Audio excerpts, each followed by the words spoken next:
So I respond with the question, did he footnote any statement? Did he give a reference point for any one of those statements? Yes, he does. Right here he says, in his footnote, he says the term black was given a rebirth by the Black Youth Revolt. But what point is he footnoting? See, in regards to pertaining to the white ash. Well, no, the point is he did not footnote a single historical reference. That alone, in other words, he condemns himself. In other words, if we're dealing with history, we have to deal with scholarship. Number one, Chancellor William could not read Arabic. All of our history, the history of West Africa, was written in Arabic. Tariq al-Sudan by Abdurrahman al-Sa'di, Tariq al-Fatash by Qadi Mahmoud Qati, Tazkiratul Nisyan, Infaq al-Maysur. These are all books, seminal books, which the colonialists read and had mastered in order to master our people. Chancellor Williams did not master the Arabic. He read from the colonial officers. Now, the colonial scholars, their whole idea was to denude and to show that Africans were incapable of governing themselves.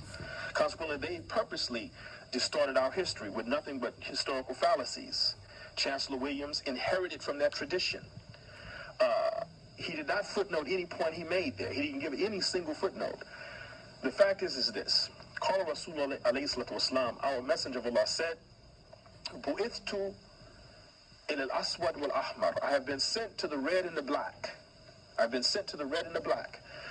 Al-Qadi Ayad, the judge of Granada, the leaders of the Moabitun army, said in his Shifa of Qadi Ayad, he said, the meaning of this hadith, he said, in al-Arab min al-aswad, li'anna aglaba alwanuhum al-udma. He said the Arabs are included among the aswad, among the Africans, the blacks, because the majority of their skin color is dark. Wa the al-ahmar hum al-ifrinj and wal-ajam, and the 19th century, all at the hands of African Muslims. And the African Muslims did not become Arabs. They kept their own African traditions. Thus, when you see the tomb of Askil Muhammad, the founder of the Songhai Empire, is a step pyramid, which shows that they never ever gave up their ancient pharaonic Kemet traditions. Those traditions which were consistent with Islam, they kept them. They kept their personality. And one African scholar, Umar Jah, he said eloquently, he said, Islam is like a clear water that takes on the colors of the rocks that it flows over. Thus, when Islam hit China, it took on Chinese flavor. When Islam hit Andalusia, it took on an Andalusian Spanish flavor. When Islam hit Bosnia and Romania, it took on a European flavor. And of course, when Islam hit Africa, in fact, it hit Africa first. It was the first nation state, unified state to embrace Islam were the African people. So we were the first. We predated even the Arabs of Mecca. When they were kicking Prophet Muhammad out, it was the Ethiopian king who embraced Prophet Muhammad and the religion of Islam. And in the letter, the letter of Prophet Muhammad to the Ethiopian king defines what Allah Ta'ala would do in Africa, and Allah did it. It was a succession of nothing but proud, independent, high civilization Islamic government, which stretched from the Red Sea all the way over into the Atlantic, and it jumped over into during the Atlantic slave trade into All right, so that's a lot to unpack, and I'm just going to unpack it in regards to what's going on today in the Western sense. And may Allah preserve the Sheikh, by the way. May Allah preserve him and preserve his work. So the thing is that with these things being said, what he said about Islam taking on its own flavor, wherever it came to, he's absolutely correct. You know, provided that the flavor basically was not going to taint the original product, right? So like for example, in my neck of the woods in the Sahel, you know, yes, most of us who study the religion, we're speaking Arabic when we're reading the books. when we're reading the books, the texts, or something like that. But then we're speaking our local dialect amongst our just the regular people. For example, if you're in Mali, chances are you're speaking Bambara, and you're probably speaking for full day, and also I want to say you're probably going to be speaking Dogon as well. Nigeria, Hausa, of course, Yoruba in certain parts, and Igbo in certain parts. Niger, same thing. Hausa, probably Kanuri, and probably Songhai. In Central Asia, of course, you're probably reading in Arabic, but you're speaking Uzbek, Turkmen, Kazakh, or Kyrgyz. Okay, so that's what happens. Islam, gets absorbed into the local culture, and then the good parts of the culture usually stay, and then the bad parts of the culture are usually filtered out. But unfortunately, in certain instances, the bad culture actually stays, in certain instances. So in the case of the convert Muslim in America, that is the instance, especially amongst the whites. And the reason why I say that is because there's this one white convert, and I'm not going to, I went over a video with him before, and it was just like one of those things where his colonial mentality came out into the open. You know what I mean? Like just this, this kind of, I want to say this kind of this contempt, this kind of condescending thing, that they usually have. So this again came out, and then it's like, okay, here we go again. To fast forward, you see a lot of these, you see a lot of these convert white women, they're not wearing hijab, they're not even covering up properly or anything like that, but yet they still want to speak on the religion, and they're speaking on it in the wrong way because they're not sitting down and learning from a teacher. They're learning from Sheikh Google or Sheikh TikTok. So then what happens is then their bad habits enter into the religion. And unfortunately, that's what the West suffers today when it comes to Islam. That's exactly what happened. So this is why, for example,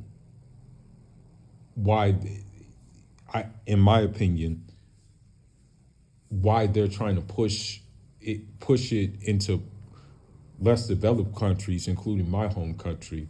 They're trying to push it into less developed countries because they know that, okay, well, they're not going for it, meaning that things are still in place, things are still getting married, people are still getting married, families are still being started at a higher rate than in America and in the collective West, Despite maybe the lack of material benefits to start those families, they're still being started. And I mean, Allah takes care of them. Allah provides the way for them to be taken care of. But with this being said, the thing is that happened in the West basically is that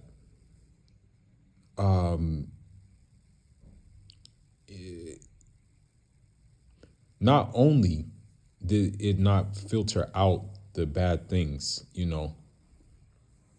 but because of the racists, and because of just like the I guess you can say even kind of like fascist way of Christianity in the West, the convert Muslim decided not to even, he and she decided not to filter it out, but embrace include it along with Islam, but then they decided to spread it amongst Muslims who were born into the religion. And unfortunately, Muslims who were born into the religion fell for the gas. Okay, they fell for the gas. Now, with that being said, that's why you're having the problems you're having in the West. Now, it's very interesting too. This is very interesting. There was a video that I saw of, I believe it was a Somali woman. And the thing is that what happened was they were taking this therapy session. I think there's a therapy session in which these Karens just sit around in a circle and they just scream. They just scream at the top of their lungs. They just like they just scream, move their head around, and do all kinds of things like that. That's what they do. That's what the third therapy session consists of, is that. So what happened is that this Somali woman, what she decided to do, she took it upon herself. She decided to film it at a park, and what she did is she decided to she decided to just yell on the top of her lungs with the rest of the Somali women that she was with, right? So, and this is not something that is encouraged in Islam at all. Now, the thing is this.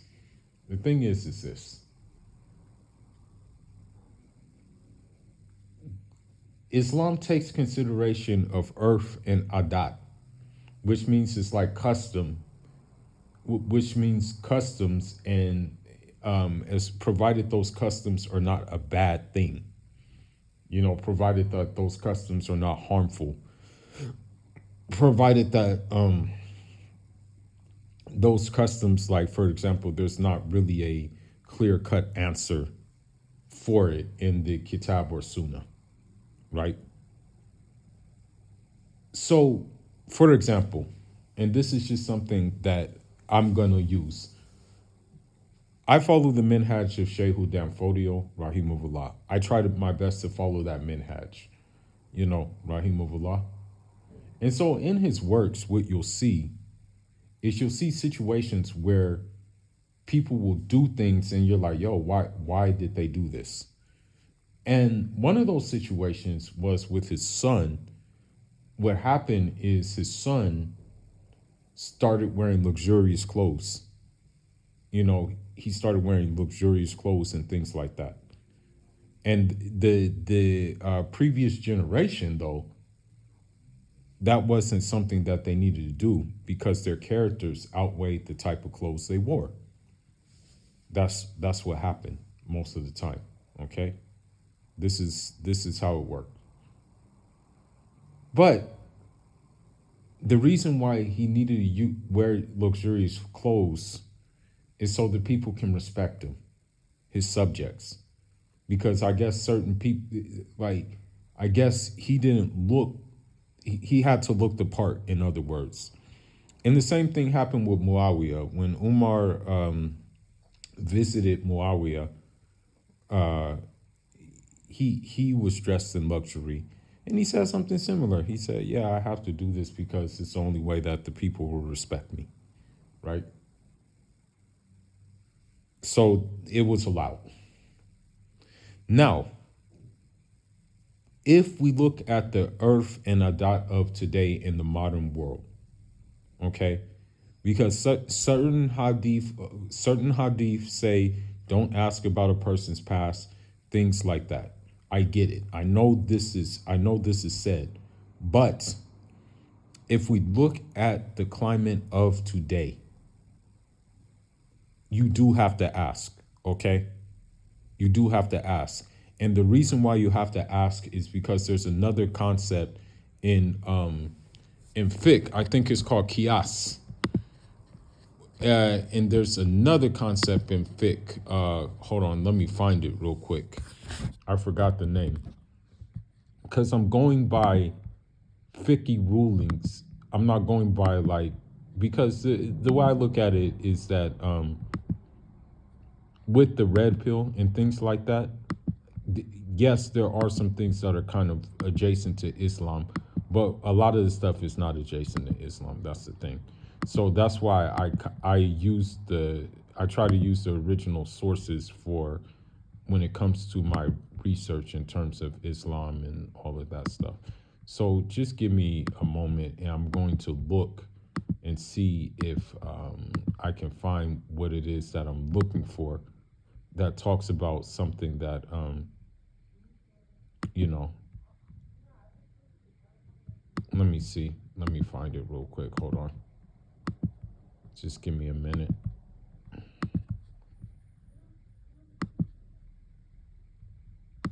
But this is what I'm trying to. This is what I'm basically.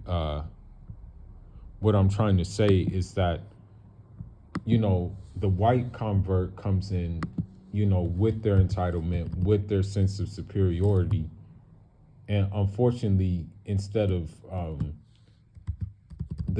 especially the former feminists, the former 304, instead of trying to like actually understand the religion, they try to rewrite the religion. You know what I mean? Whereas like with us, like, you know, we you know, we're African, we just kind of like filtered it into we just filtered our bad practices, integrated it into the religion pretty much, you know. And it's the same with the Balkan women too. The ones who the Balkan Muslims, it's the same thing. They haven't reinvented the wheel. They haven't done anything like crazy like that. You know what I mean? Now, let me see.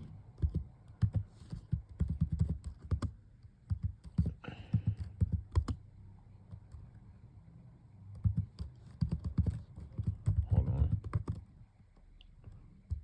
Let me see.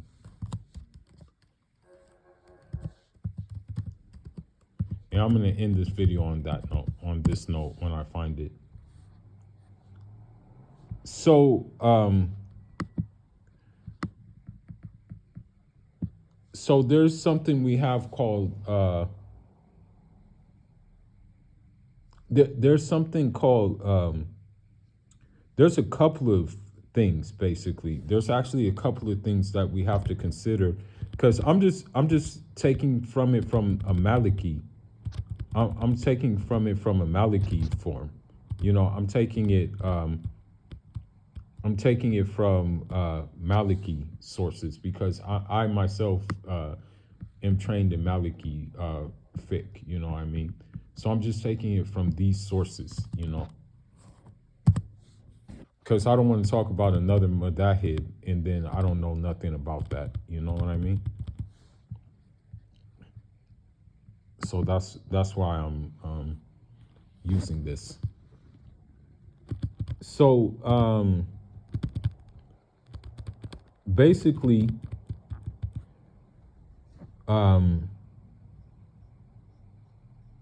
there's something called Saad al-Darahi. And so what that means is that you're actually blocking the means of like evil. You're blocking the means of something that may happen down the line. Okay? So if we look at, for example, if we look at a lot of these women, okay, who come into Islam, we know their past is torrid, right?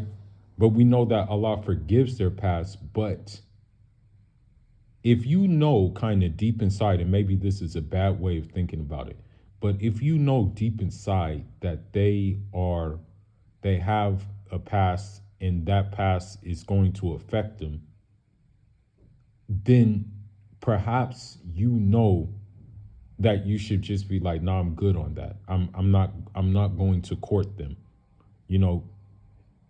And that would be considered Saad al-Darahi. That would be considered Saad al-Darahi. Now,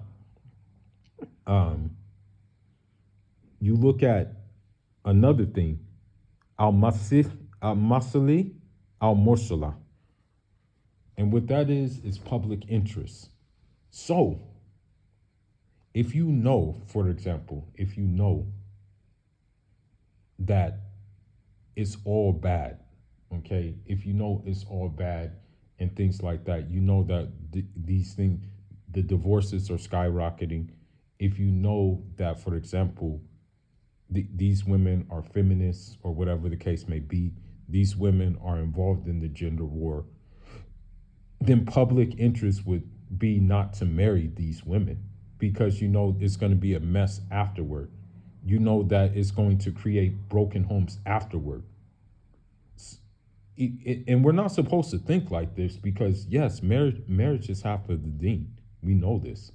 But considering the climate you're in, you have to use these kind of ways of thinking because of what's going on. And I hate to say it, that we, alhamdulillah, we for the most part, Africans have, taken Islam and we have assimilated it into our culture and our custom for the most part without any problem. Yeah, there's still people who do crazy things that they're not supposed to in the religion. Yes, there's people who still innovate. I will say that. Yes, that is true. But for the most part, we understand the assignment. But when the American white embraces it, when the British white embraces it, when the Italian white embraces it, or when any white embraces it, they try to reinvent the wheel, and that there is the issue, and that's why the religion is having the problems it's having right now in the West, and that's why it's having kind of the same thing happening in Saudi Arabia because of the simple fact that king or the Prince bin Salman wants Western acceptance so much that he's willing to compromise that at the sake of the religion. Hence, while you're having kind of a gender war going on in Saudi Arabia, it's quiet as kept. But anyhow, that's all I got to say about this. Leave your thoughts and leave your comments. Fula signing out on Jaram.